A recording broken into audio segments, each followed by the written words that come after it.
Hello नमस्कार साथियों, आप सभी का स्वागत है VIP India education YouTube channel पर। और आज आरडब्ल्यूए की रेलवे विज्ञान बुक का केमिस्ट्री में चैप्टर नंबर 4 रासायनिक अभिक्रिया केमिकल रिएक्शन का अध्ययन करेंगे। और इस चैप्टर की पीडीएफ लिंक डिस्क्रिप्शन में दिया जाएगा, वहाँ से आप डाउनलोड कर सकते हैं लिंक पर क्लिक करके। और इससे पहले के चैप्टर कराए जा चुके हैं, प्लेलिस्ट से आप देख सकते हैं। तो चलिए स्टार्ट करते हैं इस चैप्टर को। इंट्रोडक्शन। ऐसे परिवर्तन जिनमें नए गुणों वाले पदार्थों का निर्माण होता है उन्हें रासायनिक अभिक्रिया कहते हैं। ऐसे पदार्थ जो किसी रासायनिक अभिक्रिया में हिस्सा लेते हैं उन्हें अभिकारक कहते हैं, और जिनका निर्माण रासायनिक अभिक्रिया में होता है उन्हें उत्पाद कहते हैं।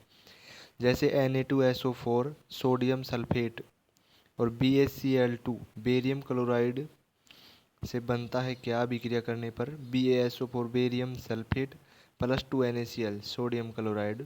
रासायनिक अभिक्रिया के पश्चात बनने वाले पदार्थ का संगठन एवं गुणधर्म प्रारंभिक पदार्थ से भिन्न होता है। रासायनिक अभिक्रिया से बनने वाले पदार्थों को भौतिक विधि से पुनः मूल पदार्थों में परिवर्तित नहीं किया जा सकता। ये परिवर्तन अनुत्क्रमणीय होते हैं। रासायनिक अभिक्रिया के कारण पदार्थ में होने वाले परिवर्तन निम्नलिखित हैं। अवस्था में परिवर्तन होता है, गैस का निकास या उत्सर्जन होता है, रंग में परिवर्तन होता है, तापमान में परिवर्तन होता है। भौतिक और रासायनिक परिवर्तन में अंतर क्या है? भौतिक परिवर्तन इसमें पदार्थ के आकार, आकृति, रंग अथवा अवस्था आदि का भौतिक गुणों में परिवर्तन होता है। रासायनिक परिवर्तन में इसमें पदार्थ के रासायनिक गुणों एवं रासायनिक संगठन में परिवर्तन होता है। और भौतिक में इनमें नए पदार्थ का निर्माण नहीं होता है, रासायनिक में इनमें नए पदार्थ का निर्माण होता है। और भौतिक पदार्थ इसमें उत्पाद का अणुसूत्र नहीं बदलता, प्रारंभिक पदार्थ का केवल रूप बदलता है, बल्कि भौतिक विधि द्वारा पुनः प्रारंभिक अवस्था को प्राप्त किया जा सकता है। उदाहरण के लिए मोम का पिघलना, ऊर्ध्वपातन, पानी का बर्फ या वाष्प में परिवर्तन होना, सोडियम क्लोराइड का क्रिस्टलन, बर्फ का गलन, चीनी का पानी में घुलना व दूध से क्रीम अलग करना। और रासायनिक परिवर्तन इसमें उत्पाद का अणुसूत्र बदल जाता है और साथ ही प्रारंभिक पदार्थ का रूप भी बदल सकता है, किंतु रासायनिक विधि द्वारा पुनः प्रारंभिक अवस्था से प्राप्त नहीं किया जा सकता है। उदाहरण के लिए मोमबत्ती का जलना, दहन होना, दूध से दही बनना, दुग्ध आस्कंदन, लोहे में जंग लगना और खाना पकना, ये इसके एग्जाम्पल है। रासायनिक समीकरण क्या होता है? Chemical equation. रासायनिक समीकरण किसी रासायनिक अभिक्रिया को दर्शाता है। इसमें पदार्थों को उसके रासायनिक सूत्र के माध्यम से दर्शाया जाता है। जैसे Mg+O2 MgO।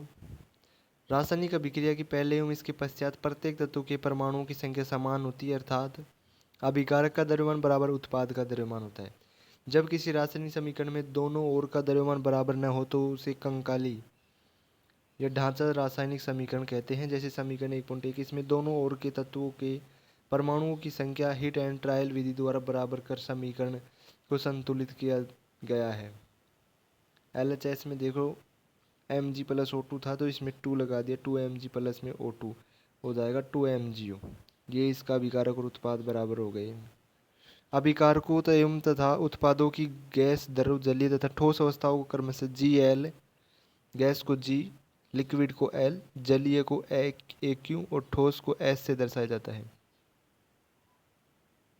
कभी कभी अभिक्रिया की परिस्थितियों जैसे ताप, दाब, उत्प्रेरक आदि को भी तीर के निशान के ऊपर या नीचे दर्शाया जाता है। जैसे CO2 प्लस में 2H2 जिसमें 340 ATM ये दाब है, CH3OH मेथनॉल बन गया। रासायनिक अभिक्रियाओं के प्रकार। रासायनिक अभिक्रिया में यौगिक के बंध टूटने और जुड़ने के कारण नए पदार्थों का निर्माण होता है। इस आधार पर रासायनिक अभिक्रिया निम्न प्रकार की होती है। पहला प्रकार है योगात्मक या संयोजन अभिक्रिया। ऐसी रासायनिक अभिक्रिया जिनमें एक से अधिक अभिकारक मिलकर एकल उत्पाद का निर्माण करते हैं योगात्मक अभिक्रिया कहलाती है। उदाहरण के लिए कोयले का दहन C+O2 CO2, कैल्शियम ऑक्साइड को जल में मिलाना CaO प्लस H2 CaOH का होल ट्वाइस, हाइड्रोजन तथा ऑक्सीजन से जल का निर्माण 2H2 प्लस में O2 2H2O। CaOH2 बुझा हुआ चूना का प्रयोग घरों में सफेदी के लिए किया जाता है। यह हवा में विद्यमान CO2 से क्रिया करके कैल्शियम कार्बोनेट CaCO3 का निर्माण करता है, जिससे घर की दीवारों में चमक आ जाती है। ऊष्मा के अवशोषण या उत्सर्जन के आधार पर रासायनिक अभिक्रिया। दूसरी अभिक्रिया ऊष्माक्षेपी रासायनिक अभिक्रिया। जिन रासायनिक अभिक्रियाओं में उत्पाद के निर्माण के साथ ऊष्मा या ऊर्जा का भी उत्सर्जन या इमिशन होता है उसे ऊष्माक्षेपी रासायनिक अभिक्रिया कहते हैं। उदाहरण के लिए प्राकृतिक गैस का दहन CH4 मीथेन होती है प्लस 2O2 तो बनेगा CO2 प्लस 2H2 प्लस ऊर्जा निकलेगी। संवचन की बात करें तो C6H12O6 ग्लूकोज प्लस में 6O2 ऑक्सीजन करेंगे तो 6CO2 carbon dioxide plus 6H2O जल प्लस में ऊर्जा निकलती है। वनस्पति द्रव्य का विघटित होकर कंपोस्ट बनना भी इसके उदाहरण है। नंबर 3 अभिक्रिया है ऊष्मा शोषी रासायनिक अभिक्रिया। जिन रासायनिक अभिक्रिया में ऊष्मा या ऊर्जा का अवशोषण यानी अबॉर्शन होता है उसे ऊष्मा शोषी रासायनिक अभिक्रिया कहते हैं। उदाहरण के लिए प्रकाश संश्लेषण 6CO2 प्लस 6H2O, इसमें क्लोरोफिल और सूर्य का प्रकाश देंगे तो C6H12O6 ग्लूकोज प्लस 6O2। अभिकारकों की अवस्था के आधार पर रासायनिक अभिक्रियाएं। समांगीय अभिक्रिया। इस अभिक्रिया में अभिकारक एक ही अवस्था में रहते हैं। विषमांगीय अभिक्रिया। इस अभिक्रिया में अभिकारक और उत्पाद अलग अलग अवस्था में रहते हैं। अपघटन अथवा वियोजन अभिक्रिया।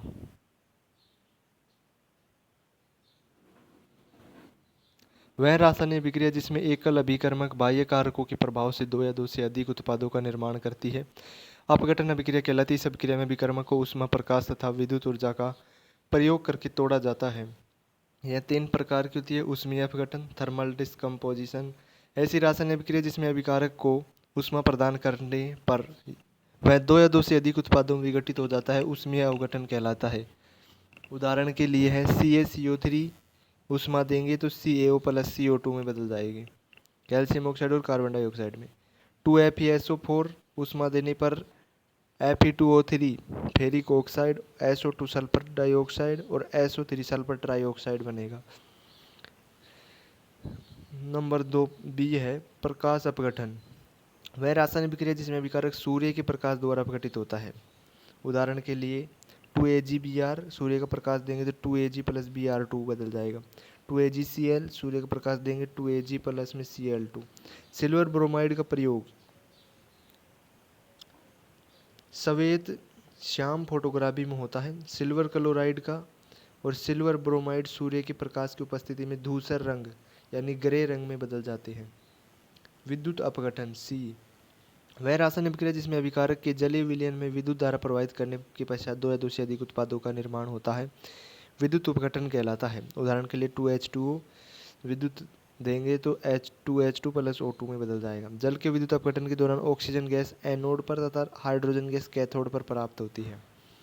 नंबर 5 अभिक्रिया विस्थापन अभिक्रिया। ऐसी रासायनिक अभिक्रिया जिसमें अधिक क्रियाशील तत्व कम क्रियाशील तत्व को उसके विलयन से विस्थापित कर दे विस्थापन अभिक्रिया कहलाती है। इसका उदाहरण है Fe प्लस CuSO4 तो बन जाएगा FeSO4 प्लस में Cu। इस अभिक्रिया में कॉपर सल्फेट नीले रंग का विलयन फेरस सल्फेट हरे रंग में परिवर्तित हो जाता है। दूसरा इसका एग्जाम्पल है Zn प्लस CuSO4 तो ZnSO4 और Cu बदल जाएगा। नंबर 6 अभिक्रिया है द्विवीय विस्थापन या उभय अपघटन अभिक्रिया डबल डिस्प्लेसमेंट रिएक्शन। ऐसी रासायनिक अभिक्रिया जिनमें अभिकारकों के मध्य आयनों अथवा मूलकों का परस्पर विनिमय होता है अभय अपघटन या द्विवीय विस्थापन अभिक्रिया कहलाती है। इसका उदाहरण है Na2SO4 प्लस BaCl2। इसी उत्पाद बनेगा BaSO4 plus 2NeCl barium sulphate और सोडियम क्लोराइड। नंबर 7 अभिक्रिया ऑक्सीकरण या अपचयन ऑक्सीडेशन। वह रासायनिक अभिक्रिया जिसमें तत्वों से ऑक्सीजन का संयोजन हो या हाइड्रोजन की कमी हो या तत्व से इलेक्ट्रॉन पृथक हो तो ऑक्सीकरण कहलाता है। उदाहरण के लिए 2Cu प्लस O2 इसमें ऑक्सीजन का कमी हो रही है तो 2Cu कॉपर ऑक्साइड बन जाएगा। नंबर 8 अभिक्रिया अपचयन रिडक्शन। वह अभिक्रिया जिसमें तत्वों से हाइड्रोजन का योग हो या ऑक्सीजन की कमी या तत्व इलेक्ट्रॉन ग्रहण करे तो अपचयन कहलाता है। उदाहरण के लिए Cu प्लस H2 तो इसमें CuO में तो अपचयन हो रहा है ऑक्सीजन हट रहा है और H2 में ऑक्सीकरण हो रहा है ऑक्सीजन जुड़ रहा है। ऑक्सीकारक वे पदार्थ जो रासायनिक अभिक्रिया में इलेक्ट्रॉन प्राप्त करते हैं ऑक्सीकारक कहलाते हैं। जैसे 2I नेगेटिव प्लस Cl2, तो इसमें 2 इलेक्ट्रॉन जुड़ेंगे तो 2Cl नेगेटिव प्लस में I2, यह कैलोरिक ऑक्सीकारक है। अपचायक की बात करें, वह तत्व जो रासायनिक अभिक्रिया में इलेक्ट्रॉन त्यागता है अपचायक कहलाता है। जैसे 2Fe3 प्लस 2I नेगेटिव, इसमें 2 इलेक्ट्रॉन का अपचयन त्याग रहा है तो 2Fe2 प्लस में I2, या I नेगेटिव 2 इलेक्ट्रॉन त्याग रहा है क्योंकि एक अपचायक है। नंबर 9 अभिक्रिया रेडॉक्स अभिक्रिया, वह रासायनिक अभिक्रिया जिनमें अपचयन एवं उपचयन एक समय में ही संपन्न हो रेडॉक्स अभिक्रिया कहलाती है। उदाहरण के लिए CuO प्लस में Cu प्लस में H2, दोनों अभिक्रिया हो रही है, अपचयन और उपचयन दोनों, रेडॉक्स अभिक्रिया कहलाएगी। दैनिक जीवन में ऑक्सीकरण अपचयन के प्रभाव की बात करें, संचारण, लोहे पर जंग लगना, तांबे पर हरी परत बेसिक कॉपर कार्बोनेट, चांदी पर काली परत सिल्वर सल्फाइड चढ़ना संचारण के उदाहरण हैं। जब कोई धातु अपने आसपास अम्ल आर्द्रता आदि की संपर्क में आती तो वह संचारित होती है। यह वास्तव में ऑक्सीकरण अभिक्रिया है। 4Fe प्लस में 3O2 तो बन जाएगी 2Fe2O3। ये क्या होती है? ये होती है जंग, आयरन ऑक्साइड। उपयुक्त समीकरण से स्पष्ट है कि जंग लगने पर लोहे की वस्तु का भार बढ़ेगा। नंबर 2 विकृत गंधिता, वसायुक्त अथवा तेलीय खाद्य पदार्थ सामग्री लंबे समय तक रखे रहने पर खराब हो जाती है, इसका स्वाद और गंध बिगड़ जाता है, जिसके विकृत गंधिता कहते हैं। ऐसा वसा एवं तेल के ऑक्सीकरण के कारण होता है, इसलिए ऑक्सीकरण को रोकने वाले प्रति ऑक्सीकारक पदार्थ इनमें मिलाए जाते हैं। वायुरोधी बर्तनों में खाद्य सामग्री रखने में ऑक्सीकरण की गति धीमी हो जाती है। चिप्स के पैकेट में ऑक्सीजन हटाकर उसमें नाइट्रोजन जैसी कम सक्रिय गैस भर देने से चिप्स अधिक दिनों तक खराब नहीं होते हैं। पाश्चुरीकरण, यह द्रव खाद्य सामग्री के संरक्षण की विधि है। इस विधि की खोज हुई लुई पास्चर ने की थी, इसलिए उन्हीं के नाम पर इसका नाम पाश्चुरीकरण पड़ा। इस विधि से किसी तरल या दूध का निर्जमीकरण करके उसकी भंडारण क्षमता में सुधार किया जाता है। पाश्चुरीकरण के प्रकार, निम्न तापमान दीर्घकालिक पाश्चुरीकरण, इसमें तरल या दूध को 63 डिग्री सेंटीग्रेड यानी 145 डिग्री फ़ारेनहाइट पर 30 मिनट तक गर्म किया जाता है। उच्च तापमान अल्पकालिक पाश्चुरीकरण, इसमें तरल या दूध को 72 से 75 डिग्री सेंटीग्रेड पर 15 सेकंड तक गर्म किया जाता है। अल्ट्रा हाई टेम्परेचर पाश्चुरीकरण, इसमें तरल या दूध को 135 से 150 डिग्री सेंटीग्रेड पर 2 या 5 सेकंड तक गर्म किया जाता है। रासायनिक अभिक्रियाओं की दर, किसी रासायनिक अभिक्रिया में इकाई समय में अभिकारकों या उत्पादों के सांद्रण में हुए परिवर्तन को उस अभिक्रिया का वेग या दर कहते हैं। अभिक्रिया में अभिकारकों का सांद्रण घटता है और उत्पादों का सांद्रण बढ़ता है।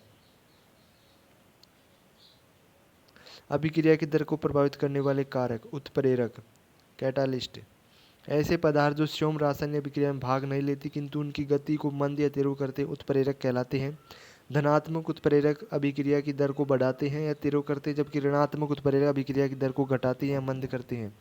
पृष्ठीय क्षेत्रफल, ठोस अभिकारक के पृष्ठीय क्षेत्रफल में वृद्धि करने से अभिक्रिया की दर में वृद्धि होती है। अभिकारकों का सांद्रण, किसी रासायनिक अभिक्रिया की दर अभिकारकों की सांद्रता के गुणनफल के समानुपाती होती है। अभिकारकों की सांद्रता जितनी अधिक होगी रासायनिक अभिक्रिया की दर उतनी ही तीव्र होगी।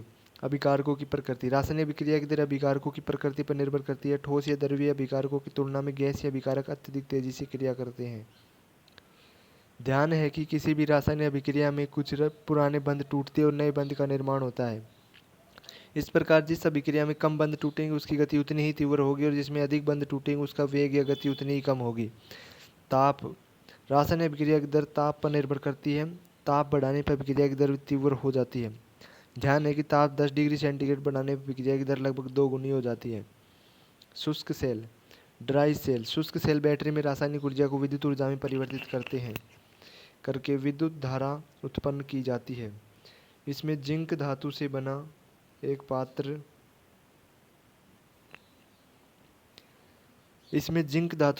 पात्र होता है जो एनोड का कार्य करता है। इसमें मैग्नीज डाइऑक्साइड, नौशाधर कार्बन का आदि का मिश्रण भरा रहता है। शुष्क सेल का एक बार प्रयोग करने के बाद पुनः प्रयोग में नहीं लाया जाता, इसलिए इनमें अमोनियम क्लोराइड और जिंक क्लोराइड का विद्युत अपघट्यों के रूप में प्रयोग किया जाता है।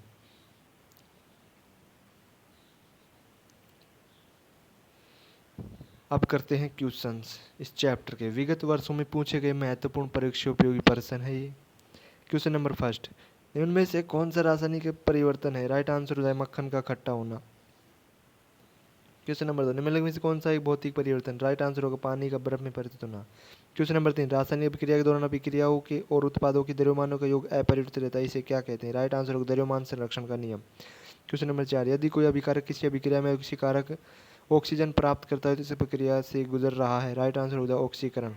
क्वेश्चन नंबर 5, अभिक्रिया MgO plus CO Mg plus CO2 में किस पदार्थ का ऑक्सीकरण होता है? राइट आंसर होता है कार्बन मोनोऑक्साइड CO का। क्वेश्चन नंबर 6, रेडॉक्स अभिक्रिया वह अभिक्रिया है जिसमें ऑक्सीकरण और अपचयन दोनों होते हैं। क्वेश्चन नंबर 7, निम्नलिखित एजेंटों में से कौन सा पेयजल की शुद्धिकरण के लिए अच्छा है? राइट आंसर हो जाएगा ऑक्सीडाइजिंग एजेंट। क्वेश्चन नंबर 8, यदि कोई पदार्थ अभिक्रिया के दौरान ऑक्सीजन ग्रहण करता है तो उसे ऑक्सीकृत हुआ कहा जाता है। क्वेश्चन नंबर 9, अपचयन के संबंध में निम्न में से कौन सा कथन गलत है? राइट आंसर हो जाएगा इलेक्ट्रॉन त्यागना। क्वेश्चन नंबर 10, निम्न में से कौन सा रेडॉक्स अभिक्रिया का उदाहरण नहीं है? राइट आंसर हो जाएगा फोर्थ वाला AgNO3 plus NaCl AgCl plus NaNO3, ये नहीं है, बाकी तीनों रेडॉक्स अभिक्रिया के उदाहरण है। Question number 11, CuSO4 plus MgSO4 plus Cu उपरोक्त अभिक्रिया में Mg है। राइट आंसर हो जाएगा अपचायक कर्मक है। क्वेश्चन नंबर 12, ऑक्सीकरण अभिक्रिया जो गर्मी और सर्दी पैदा करती है वह है। राइट आंसर हो जाएगा दहन। Question number 13, H2O2 plus Cl2 बनता है 2HCl प्लस में। ऑटो अभिक्रिया में H2O2 किसके रूप में कार्य करता है? इसका राइट आंसर हो जाएगा एक अपचायक के रूप में। क्वेश्चन नंबर 14, निम्नलिखित में से कौन सी धातु आयरन क्लोराइड में से लोहे को विस्थापित नहीं करेगी? राइट आंसर हो जाएगा चांदी। क्वेश्चन नंबर 15, ब्लीचिंग पाउडर बनाने में शामिल सही रासायनिक अभिक्रिया की पहचान कीजिए। इसका राइट आंसर हो जाएगा CaOH का whole twice plus Cl2 CaOCl2 plus में H2O।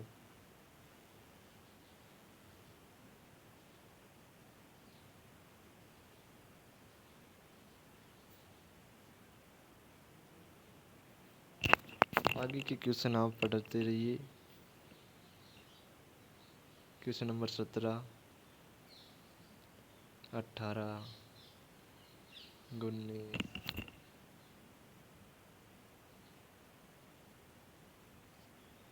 20, 21,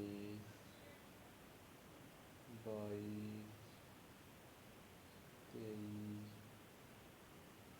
23, 24,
Thanks for watching. Like the video, subscribe the channel.